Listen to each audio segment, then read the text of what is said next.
శివరాత్రి నాడు శివుడు లింగం రూపంలో ఉద్భవించవలసిన అవసరం వచ్చింది, లేత ఆయన పుట్టలేదు. ఆయన మహాతత్వంగానే ఉన్నాడు. కానీ బ్రహ్మకి విష్ణువుకి ఒక తగాదా వచ్చింది. విష్ణువు బ్రహ్మ ఓ చోట కలుసుకున్నప్పుడు ఏమైంది?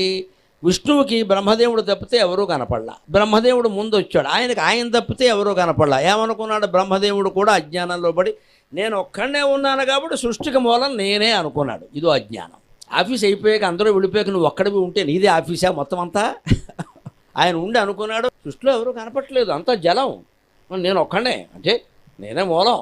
ఆయన కింద పద్మం ఉంది, పద్మానికి నాళం ఉంది, నాళంచి ఎవరో పెద్ద మనిషి ఉన్నాడు అక్కడ, విష్ణువు. ఆయన పైకి వచ్చాడు, నోరు మూసుకో నేనున్నాను ఇక్కడ అన్నాడు, నీకంటే ముందు నేను అన్నాడు. ఇద్దరికి తపదా ఎందుకు వచ్చిందండి? అహంకారం.